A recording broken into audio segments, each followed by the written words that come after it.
My brother stole my car while I was on vacation, so I sold it while he was driving it.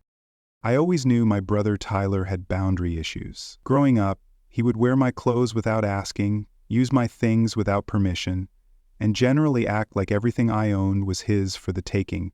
Our parents always brushed it off with, "That is just how siblings are," or "You need to learn to share." As adults, I thought he had finally outgrown this behavior.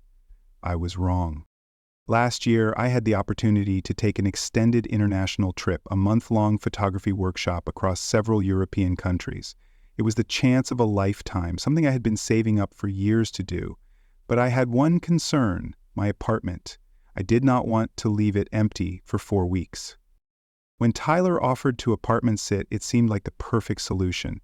He lived in a cramped studio with 2 roommates, and my 1-bedroom apartment would give him some breathing room. Plus, he worked just 10 minutes from my place, while his commute from his own apartment was nearly an hour.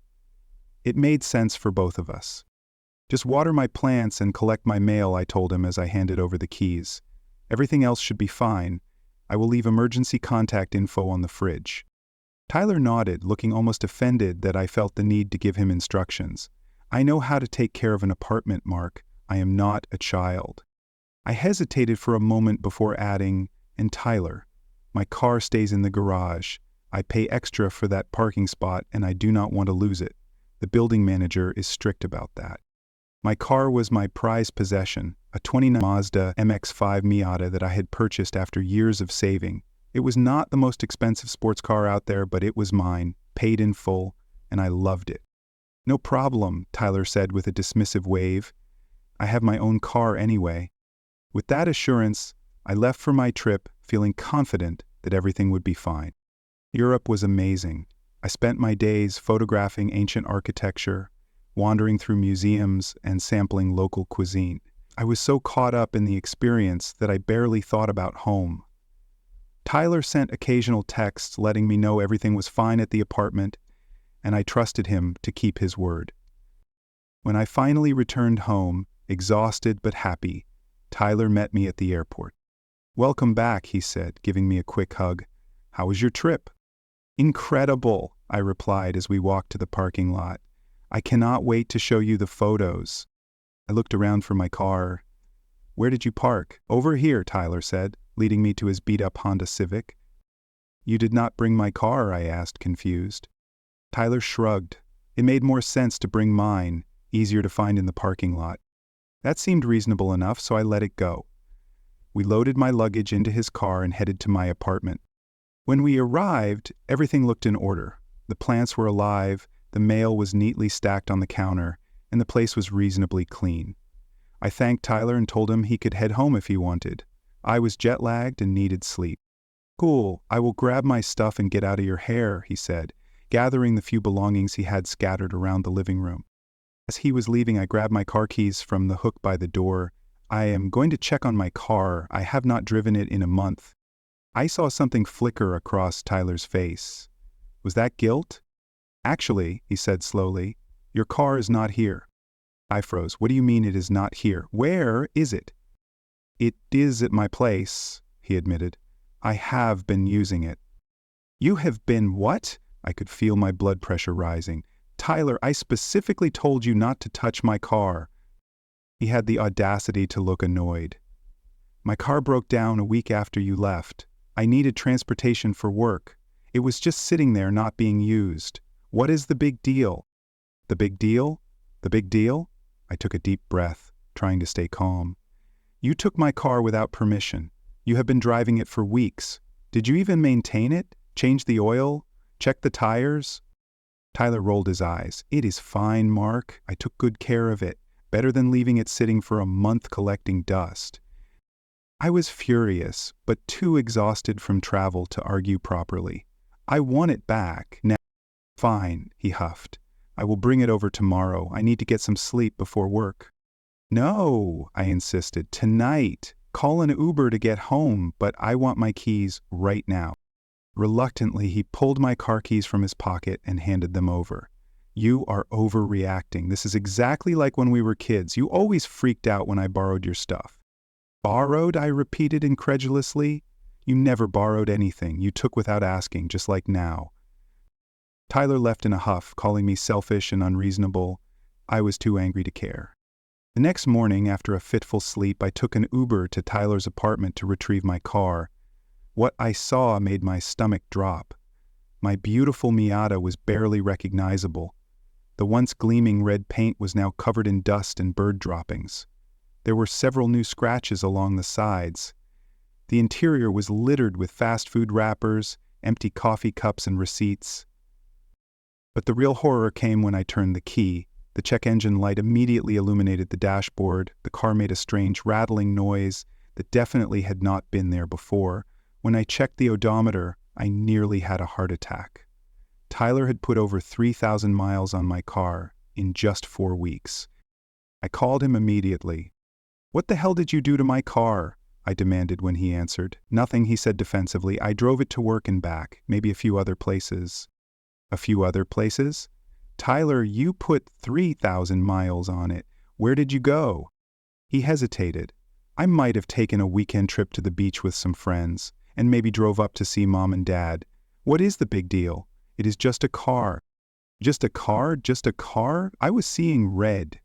"You need to pay for a full service and detailing," I told him, "and any repairs needed to fix whatever you did to make it rattle like this." Tyler scoffed. "I do not have that kind of money right now, maybe next month." I knew next month would never come. Tyler had always been like this, taking what he wanted and never facing consequences. But this time, I was done letting him get away with it. Over the next few days, I took the car to my mechanic. The news was not good. The rattling was from a loose exhaust that would cost several $100s to fix. The check engine light was due to Tyler ignoring the oil change reminder. He had gone thousands of miles past the recommended interval. The interior would need professional cleaning, and the new scratches would require paint touch-ups. When I presented Tyler with the estimates, he laughed. "No way I am paying for all that," he said. "It was running fine when I was using it. You were just trying to get me to pay for regular maintenance you would have done anyway." That was when I hatched my plan. I knew Tyler still had a spare key to my car. I had given him one years ago for emergencies, and he had never returned it despite my requests. Given his history, I was certain he was still using my car when I was at work. He had always been entitled that way. To confirm my suspicion, I installed a small GPS tracker under the driver's seat. Sure enough, over the next week, the car moved several times when I was not using it.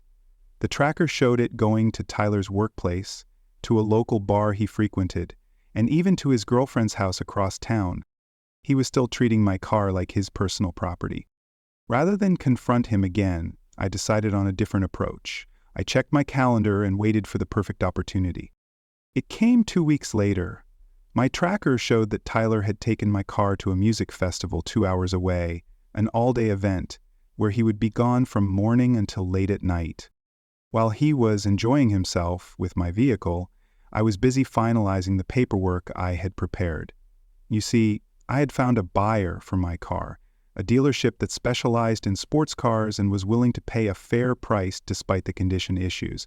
I had already completed most of the sale process, just waiting for this final day to transfer the title officially. With Tyler gone for the day, I finalized the sale, transferred the title, and received payment for my car. Legally, it was no longer mine. It belonged to the dealership. Then I made a call. "Hello, I would like to report my car stolen," I told the police. "I sold it to Quality Motors dealership this morning, but someone has taken it without permission. The GPS shows it is currently at the Mountain View Music Festival." I provided all the necessary details, the car's description, license plate, and location. I made it clear that the vehicle now legally belonged to the dealership, not me, and that the dealership wanted their property recovered. Then I called Tyler. "Hey, just wanted to let you know I sold my car this morning," I said casually when he answered, music blaring in the background. "You what?" he shouted over the noise. "I sold my car, the one you are currently driving. It legally belongs to Quality Motors dealership now. The police have been notified that someone has taken it without permission.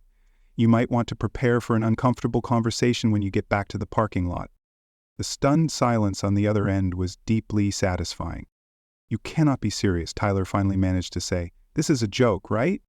No joke, you kept using my car without permission even after I caught you, so I sold it. Hope you have a ride home from the festival. I hung up before he could respond and turned off my phone. Later that evening, I received an email from the dealership confirming that the police had recovered the vehicle and that a very confused man had been escorted off the premises after trying to claim the car was his to use. Tyler showed up at my apartment the next day, livid. "Do you have any idea how embarrassing that was?" he yelled. "I got questioned by the police in front of everyone. They treated me like a criminal." "That is because you were committing a crime," I pointed out calmly. "You took a car that did not belong to you without permission, the definition of theft." "But it was your car. We are brothers." "It was my car and I sold it. You had no right to keep using it, especially after I specifically told you not to. And being brothers does not give you the right to take my things." Tyler's face was red with anger. I got stranded at the festival. I had to pay for an expensive Uber to get home, and the cop said I could have been arrested. "Actions have consequences," I said with a shrug. "Maybe next time you will think twice before taking something that is not yours." He stormed out, calling me every name in the book. I expected that. What I did not expect was the series of text messages from our parents that followed. "How could you do this to your brother?" my mother wrote. "He was just borrowing your car." "You went too far," my father added. "Family helps family." I was not surprised. They had always enabled Tyler's behavior, always made excuses for him, but this time I stood my ground. "He took my car without permission, damaged it, refused to pay for repairs, and kept using it even after I caught him," I replied to both of them. "He faced the consequences of his actions for once. I am not apologizing for that." It has been 6 months since then. Tyler barely speaks to me. My parents still think I overreacted, but for the first time in my life, my brother seems to understand that he cannot take my things without asking. He has not set foot in my new apartment, and he definitely has not touched my new car. Was I harsh? Absolutely. Do I regret it? Not for a second. Sometimes a lesson needs to be painful to truly sink in. Let me know what you think in the comments. Would you have done the same?